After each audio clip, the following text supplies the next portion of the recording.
I'm sure marami rin Republicans na wala ring anak. Be honest about it.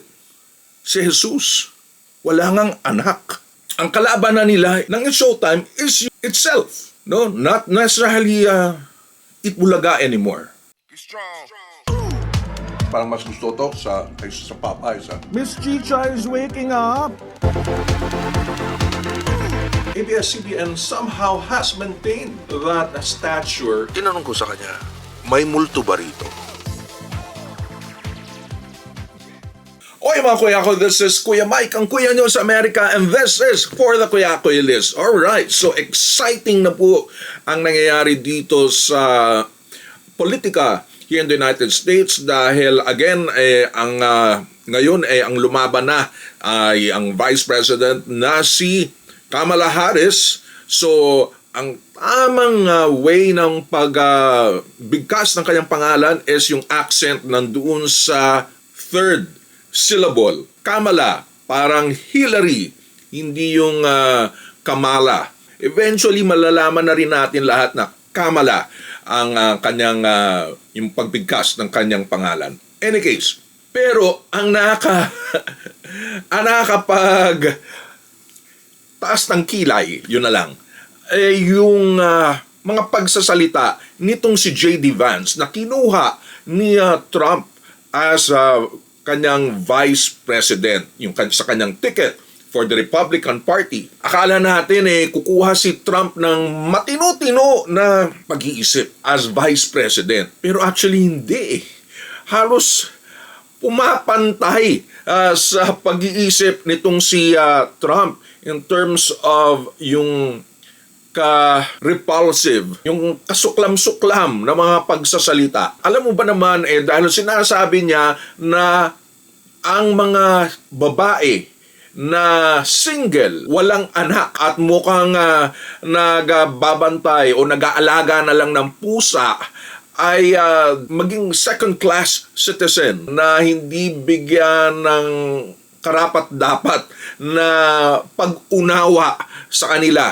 Unlike dun sa mga babae na may kakayahan. Not only may kakayahan, may panganak. Which is really, again, repulsive, talagang out of touch remark. Kasi ang totoo lang, maraming kababaihan ay hirap magkaroon, number one, ng partner. Ngayon, mas mapili na ang mga babae na magkaroon ng partners. Ayusin muna nila yung kanilang buhay, yung kanilang mga ambitions, yung ang gusto nila magkaroon ng sarili nilang independence. At the same time, mga iba naman, in a relationship, hindi nga hirap magkaroon ng anak. Nag-IVF, naghahanap ng solusyon. Barren, kumbaga, or yung partner na lalaki ay hindi makabuo ng anak with her. So masakit iyon for a lot of women na gustong rin magkaanak. Pero at the same time, some people talaga, gusto nila yung lifestyle na walang anak. Even yung mga nuns. Kailangan ba talaga magkaroon ng anak ang tao para makita na siya ay importante sa lipunan? I'm sure marami rin Republicans na wala ring anak. Be honest about it. Si Jesus, wala ngang anak. Outrageous talaga. Outlandish ang mga pinagsasalita nitong si J.D. Vance. Kakaiba ang ticket na ito ni Trump at ni J.D. Vance. Tinatawag na nga na weirdo. Actually, mahina nga yung word na weirdo Parang, to be honest, parang sira ang tuktok. Pag-iisip nila. Any case, dahil doon, marami tayong mga shirts dun sa aking Shopify site at saka dyan sa Etsy account, no, The Kuya Koy Life, tungkol sa pagsasalita, very comical, very funny na mga hirit regarding sa ganitong situation at ang sinabi na single childless cat lady na sinasabi pa nga miserable daw ang buhay. I'm sure hindi. hindi naman miserable at hindi naman nalulungkot ang mga walang anak. May want to check on that sa ating website na Shopify na The Kuyakoy Life. Any case, ang pag-uusapan natin is naman yung masayang pangyayari sa paborito nating noontime show sa Pilipinas. Of course, itong It's Showtime. Apparently, talagang tumataas ng tumataas ang rating or at least consistent na matataas ang ratings against lalo na sa Itbulaga. More than kalaban nila ang Itbulaga, ang kalaban na nila is ng It's Showtime is yung itself, no? Not necessarily Itbulaga anymore. Kasi talagang kalahati or less than pa kalahati ang in terms of ratings sa AGB Nielsen. There was a time na itong July, first week of July yata, nagkaroon ng fourth highest rating ang It's Showtime to date. Nung nakaraang July 10, It's Showtime continues to soar in ratings, reaches fourth highest rating to date. Pagkatapos, ilang linggo lang, naging second highest rating naman magmula nung nag-shutdown ang ABS-CBN. So, grabe ang consistent ng pagtaas ng ratings ng Showtime. After all, ang daming malalaking pangyayari na nagaganap sa Showtime mismo. And these are like organic moments, no? Hindi pilit, hindi yung parang nagkaroon ng bagong pakulo. No. Ito yung mga reaction mismo ng mga host. Lalong-lalo na nung nagpakita si Meme Vice ng kanyang bumbunan. Tinanggal niya yung wig if only to give a point, to show a point dun sa isang participant ng Especially For You na nagkaroon ng alopecia. And in fact, di ba, dati na showcase na yan ni Vice Ganda sa kanyang anniversary special ng It's Showtime, di ba? Doon sa Magpasikat at nanalo pa nga siya ng first place. Yung tungkol sa nakakalbo, yung unti-unti nalalagas ang buhok. And this is not also the first time na nagpakita ng kung ano yung totoong nangyayari sa kanya. Papakita niya yung pagiging natural niya in terms of pagtanggal ng makeup.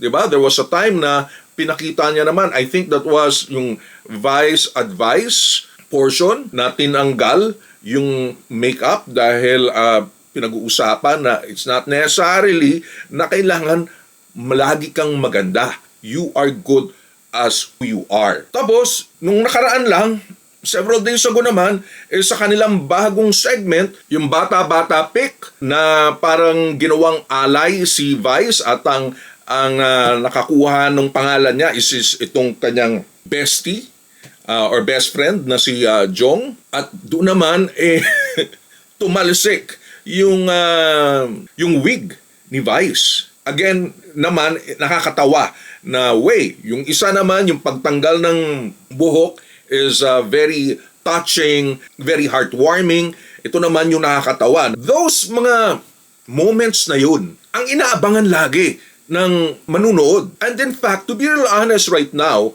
dahil sa sobrang busy ni Vice, dahil ginagawa niya yung kanyang pelikula and ito yung panlaban niya sa Metro Manila Film Festival. So, babalik naman siya sa Metro Manila Film Festival after last year, wala siyang ginawa. Ito yung and the breadwinner is hindi live ang mga palabas sa It's Showtime. Kaya sabi ko parang weird yung pagka-edit na parang bang may putol, parang yung reaction is mahalata mo na it's not as natural. Yung flow hindi ganun katotoo.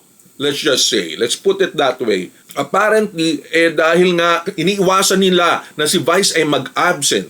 Dahil totoo lang, laglag ang It's Showtime kung wala si Vice. Ang ginagawa na lang ng It's Showtime is to have multiple na mga shows. Tinitape na nila in advance para hindi na nila kailangan pumasok araw-araw. Ang ano lang dun is that kailangan lagi si Vice dun sa taped version na yon. Kasi alam naman natin kung wala talaga si Vice, mahina ang It's Showtime. May momentum na ang It's Showtime. So, it has to be that way.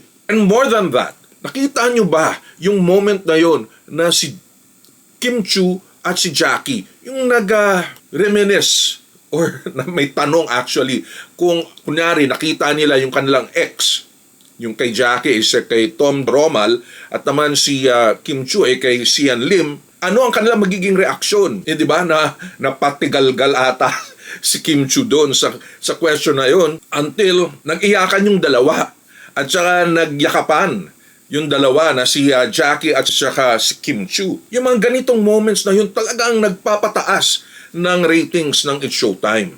And because of this, kung titignan nyo, kasama na every day. And I'm sure decision yun ni Vice na si Jackie Gonzaga ay kasama na as host. Permanent. No? Andyan dapat si Vice, si Jong, at si Vong. Pero yung mga iba, kunyari darating si Ann, I'm sure nandiyan pa rin si Jackie. You know why? Si Jackie kasi, kuhang-kuha niya yung sensibilities ni Vice. Aside from Jong, and probably second to Jong, si Jackie ang nakakakuha ng humor ni Vice. Kung paano pumasok, kung paano ituloy yung funny moment ni Vice.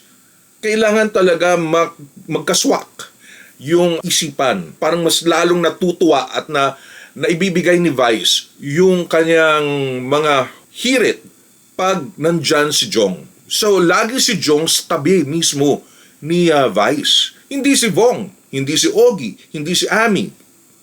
At times si Ann. Pero, I think mas prefer talaga ni Vice si Jong. And prefer rin ni Vice si Jackie. Jackie has come a long way. From ate girl, tagabigay lang ng question sa fishbowl, doon sa Miss Q&A. Ngayon, hosting sa dancing. Yung Girl on Fire, magaling naman talaga si Jackie. You know, she's a dancer and talagang professional. May tindig si Jackie. Magaling si Jackie. Pero more than that, nakakahirit talaga si Jackie at kuhang-kuha niya yung masa. And second talaga siya, nakaka-assist siya sa mga hirit at hataw ni Vice. So, from Jackie Girl, na nililink-link kay Vice until naging kalaban sa puso ni Ayon Perez. Again, masaya rin yung balitaktakan ng dalawa na yan. And magaling talaga magsalita si Jackie from the heart. And mabilis mag-isip rin si Jackie. Swak na swak itong si Jackie with Vice. Alright, so that's about it. Congratulations sa ate girl Jackie. And congratulations din sa Showtime sa pag-angat, consistent na pag-angat ng mga ratings. I'm sure happy ang ABS-CBN, happy rin ang GMA Network. Alright, again, ito po si Kuya Mike of the Kuya Koy List. It's a brands, branding, and shopping channel for the global Filipino. Subscribe po kayo sa ating channel. Hit that notification bell. Give it a thumbs up.